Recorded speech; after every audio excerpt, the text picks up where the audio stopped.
Speaking on talk radio, the Tory MP argued Theresa May's recent letter in the Gay Times outlining the government's post-Brexit plan for the LGBT community is a sign she will be committed to maintaining high standards of equality. After leaving the Brussels bloc, Emma Blunt said, "The Prime Minister of the United Kingdom is anxious to put LGBT issues at the centre of her attention.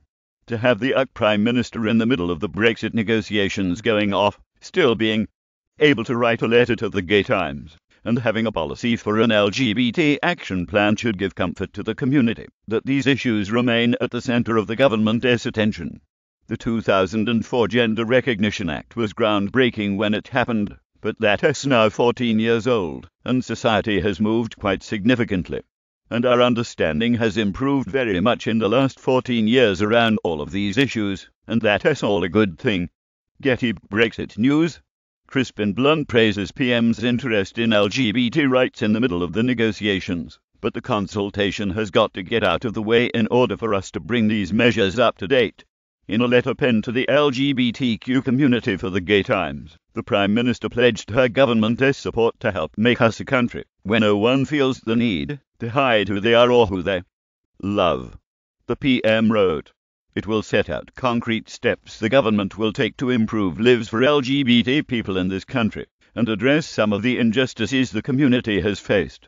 We've also engaged with experts to understand better the limitations of the current system of gender recognition, and will soon publish a public consultation on how we best reform the process. Trans people still face indignities and prejudice when they deserve understanding and respect. There is lots to do, but the UK can be proud that we are a world leader in advancing LGBT rights. These issues remain at the centre of the government's attention." Crispin Blunt. This comes weeks after Mrs May expressed deep regret for Britain's archaic discriminatory laws criminalising same-sex relationships in Commonwealth countries during a speech at the Commonwealth Heads of Government meeting last month.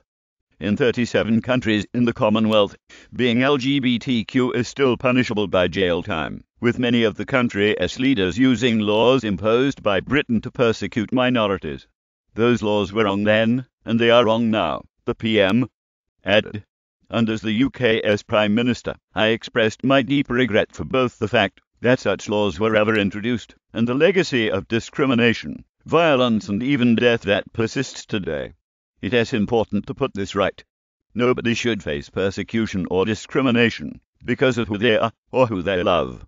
So I have committed the UK to support any Commonwealth member wanting to reform outdated legislation that makes such discrimination possible. In March, House of Lords peers voted by 316 to 245 in favour of enshrining the EU's Charter of Fundamental Rights into UK law in defiance of opposition from ministers.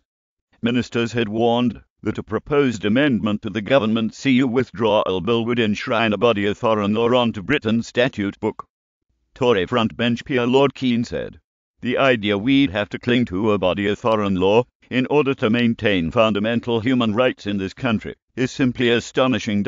He added, "It would reflect not only a constitutional outrage, but a total abdication of our responsibilities." Crossbench peer Lord Panic tabled the amendment to the withdrawal bill to transfer the EU Charter, a text incorporating European political, civic, economic and social rights, into British law. He claimed excluding the measure would conflict with the withdrawal bill's aim of transferring Brussels legislation into British law to ensure a smooth exit from the bloc.